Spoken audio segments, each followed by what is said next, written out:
নমস্কার। শ্রীমদ্ ভাগবত একাদশ স্কন্দ ষষ্ঠ অধ্যায় পিঙ্গলা উপাখ্যান। সুখদেব কহে শুন ওহে নরবর, অপূর্ব কথন শুন কহি অতপর। পুনঃ অবধূত সাধু যদুরাজে ধরে, আসক্তির কথা কিছু কহে সমাদরে। দেহিগণে যেই রূপে দুঃখের উদয়, তদ্রূপ ইন্দ্রিয় সুখ জানিবে নিশ্চয়। স্বর্গ ও নরক তথা দুই স্থান হয়, বাঞ্ছা নাহি করে তাহা পণ্ডিত নিশ্চয়।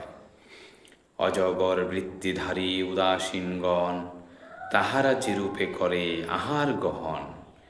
তোমারে কহিব সেই কথা এইক্ষণে, সরস বিরস কিছু নাহি মানে মনে। অথবা অধিক তারা যাহা কিছু পায়, ইচ্ছাক্রমে উপস্থিত গ্রাসমাত্র খায়। যদি কবু তাহাদের নামিলে ভোজন, দেবকে তাহারা করে তখন স্মরণ।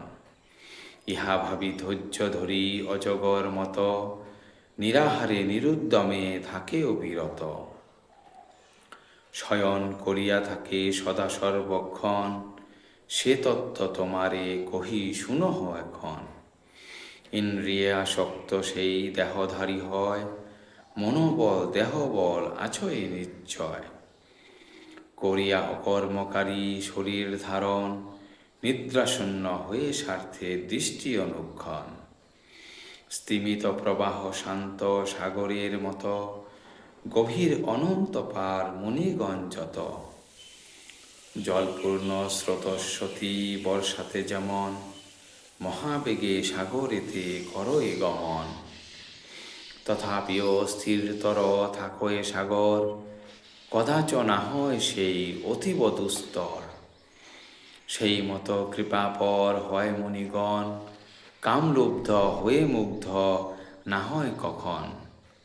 অজিত ইন্দ্রিয় যারা শুনো গুণমণি, মুগ্ধ সদা হয় তারা পাইয়া রমণী। অনলে পতঙ্গ যথা লোভেতে পতন, সেই রূপ করে এরা নরকে গমন। বস্ত্র অলঙ্কারাবৃত মায়াতে রচিত, পাইয়া কামিনী কুল হয় বিমোহিত। সেই মূর্খ নষ্ট দৃষ্টি প্রলোভিত জন, অনলে পতঙ্গ প্রায় ত্যাজয়ে জীবন।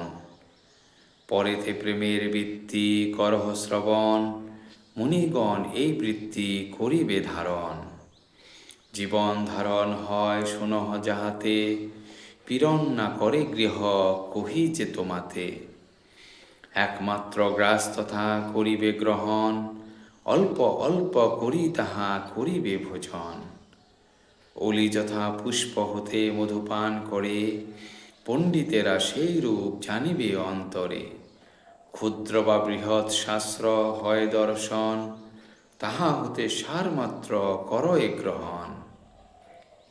আর শুন ভিক্ষাদ্রব্য আনি যাহা হয়, পরদিন জন্য তাহা না করে সঞ্চয়।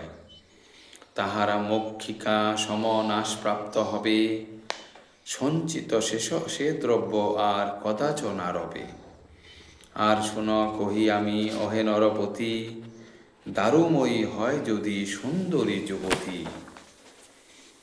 কহি শুন সার কথা ভিক্ষুক যে জন, নিজ পদে তাহা কেউ না করে স্পর্শন। যদ্যপি ভিক্ষুক তারে কবু স্পর্শ করে, করিনীর লোভে করি গর্তে যথা পরে। প্রাজ্ঞজনে মনে ভাবি আপন কামিনী, গ্রহণ না করে ভাবি মৃত্যু স্বরূপিনী। দুঃখেতে সঞ্চয় করি লুব্ধ যেই জন, ভোগ নাহি করে কিংবা না করে অর্পণ। অর্থবেত্তাগণ তাহা হরে অনায়াসে, মধুলাল সাথে যথা মক্ষিকা বিনাশে। সেই মজ্জ্যোতিগণ জানিবে নিশ্চয়, নিতান্ত দুঃখেতে গৃহী ধন উপার্জয়। আরেক কথা তুমি শুনো মতিমান, কভু নাহি শুনে তারা নিকৃষ্ট যে গান। বেদগণ গীতে যথা হরিণ মোহিত, তাহার নিকটে এই হইবে শিক্ষিত। সেই কথা শুনো এবে ওহে নৃপধন, ঋষ্যশৃঙ্গ নামে এক হরিণী নন্দন। কামিনীর বশীভূত ছিল সর্বক্ষণ, নারীদের গ্রাম্য গীত করিত শ্রবণ।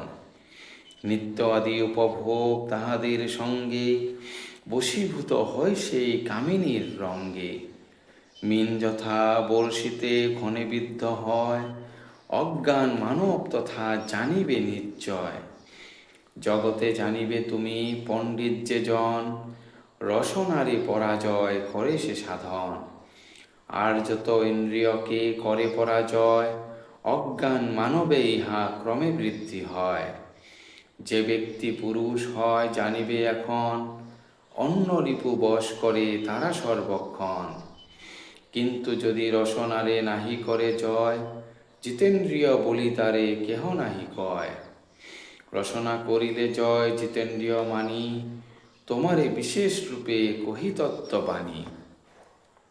অপর আসক্তি কথা শুন নরপতি, বিদেহ নগরে রহে পিঙ্গলা যুবতী। বেশ্যাকুলে জন্ম তার বেশ্যা ধর্মে মন, তাহা হতে কিছু শিক্ষা শুনহ রাজন। তাহার বৃত্তান্ত কিছু কহিব এখন, লইতে সংকেত স্থানে নগরে আপন। পরমা সুন্দরী বেশ করিয়া ধারণ, দ্বার দেশে দাঁড়াইল যুবতী তখন। পথেতে গমন করে পুরুষের দল, তাহা দেখি ধনলোভ হইল প্রবল। মনে ভাবে আসিয়াছে নাগর আমার, পাইব অনেক ধন আমি এইবার। কিন্তু শুন মহারাজ অপূর্ব কথন, অনেক পুরুষ তথা করিল গমন। কিন্তু তারা অন্য স্থানে অমনি চলিল, তবে সে পিঙ্গলা বেশ্যা মনেতে ভাবিল। অবশ্য আসিবে কোনো ধনী মহাশয়, তাহাতে হইবে বহু ধনের সঞ্চয়। এইরূপ মনে মনে অনেক ভাবিল, মনোহর বেশে তথা দাঁড়াই রহিল। এইরূপে নিশাকাল গত প্রায় হয়, ধনলোভে মুখ হয় শুষ্ক অতিশয়। পিঙ্গলা পরেতে যাহা কহিল তখন, সেই কথা কহি শুন ওহে মহাজন। যাহাতে আশার পাশ হইবে ছেদন, পিঙ্গলার অনুতাপ অপূর্ব কথন। পিঙ্গলা কহিল পরে শুনহ রাজন, বিবেকবিহীনা আমি অতি মূঢ়জন। আমি অতি মন্দমতি তাই নিরন্তর, অভিলাষ করি মনে অসৎ নাগর। মম সম অভাগিনী কে আছে আমত, তুচ্ছ কান্ত হতে চাহি ঘৃণিত রমত।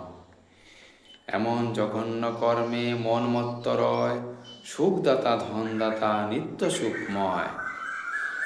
তাহা ছাড়ি বৃথা আশা শোকের কারণ, দুঃখ ভয় মনস্তাপ যুক্ত যে রমন। তাহা ভুজি অবিরত প্রফুল্ল অন্তরে, এজন্য এই বৃত্তি সব লোকে নিন্দা করে। সেই বৃত্তি অনুক্ষণ করিয়া চালন, আত্মাকে তাপিত আমি করি সর্বক্ষণ। অর্থলোভে ভুজি আমি লম্পট যে হয়, অনুশোচ্য হয় সেই নরদুরাশয়। তাহা হতে আশা করি রতি আর ধন, অস্থি মাংসে সেই দেহ হয়েছে গঠন। তক্রম নখ দ্বারা তাহা যে আবৃত, অনিত্য সে দেহ তব নব দ্বারেতে রচিত। সেই দেহ গৃহমল মূত্রে পূর্ণ হয়, তাহে ভোগ করি আমি সানন্দ হৃদয়। আমিহীন মতি এই বিদেহ নগরে, নিতান্ত অসতি আমি জেনেছি অন্তরে। কেহ না সে পরমাত্মা পরম কারণে, কাম ইচ্ছা কেন নাহি করি তার শনে। সকলের বন্ধু তিনি সর্ব আত্মময়, আপন হইতে তারে করিয়া যে ক্রয়। লক্ষ্মী সমতার সহ বিহার করিব, আর হেন মন্দ কর্মে মত্ত না হইব। যখন আমার মনে এরূপ উদয়, তখন অন্তরে আমি জানিনু নিশ্চয়। সেই সর্বসার হরি দেবনারায়ণ, আমারে করিল কৃপা জানিনু এখন। আমি অতি মন্দ ভাগ্য জগৎ ভিতরে, তাই তো এ দুঃখ হেন উদয় অন্তরে। আর কেন বৃথা সে হইব মগন, দুরাশা ছাড়িয়া লব ঈশ্বরে শরণ। ঈশ্বরের প্রতিভক্তি সতত করিব, নারায়ণে মনে ভাবি যা কিছু পাইব। তাহাতে হইবে মম জীবন ধারণ, সতত করিয়া সেই হরিরে স্মরণ। আত্মময় আত্মাসহ করিব বিহার, সংসার কূপেতে আত্মা মগ্ন অনিবার। বিষম বিষয় আসে অন্ধ দুনয়ন, কুচিন্তা ভীষণ সর্প গ্রসিয়াছে এখন। হরি বিনা আর কেবা পরিত্রাণ করে, এতএব যদুবর শুনো অতঃপরে। হেরিবে নয়নে তুমি সংসার নয় যখন, কালসর্পে গ্রাস যেন করে অনুক্ষণ। ঐচ্ছিক সুখেতে তবে বিরত হইবে, নিজেই আপন তত্ত্ব আপনি বুঝিবে। তদন্তর সোনরায় পিঙ্গলা যুবতী, এই রূপ মনে মনে করিয়া যুকতি। নগরের আশা তথা আর না করিল, মনেরে প্রবোধ দিয়া গৃহীতে চলিল।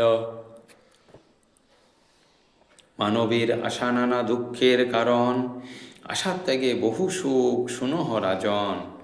নাগরের আশা ছাড়ি পিঙ্গলা যুবতী, শয্যা পরে নিদ্রা যায় সুখাবেশে অতি। পিঙ্গলার কথা মতে অনুতাপ বিনা, কভু নহে জীব বুদ্ধি আসক্তিবিহীনা। এতএব হে উদ্ধব শুনমতিমান, আসক্তিবিহীন তব করিবে পরাণ। সুবোধ রচিল কথা যে করে শ্রবণ, অনায়াসে হয় তার গোলকে গমন। ইতি পিঙ্গলা উপাখ্যান সমাপ্ত। ধন্যবাদ। যদি আপনাদের এই ভিডিওটি ভালো লেগে থাকে, তবে দয়া করে এটিকে লাইক, কমেন্ট এবং শেয়ার করে দেবেন, আর চ্যানেলটিকে সাবস্ক্রাইব করে দেবেন। ধন্যবাদ।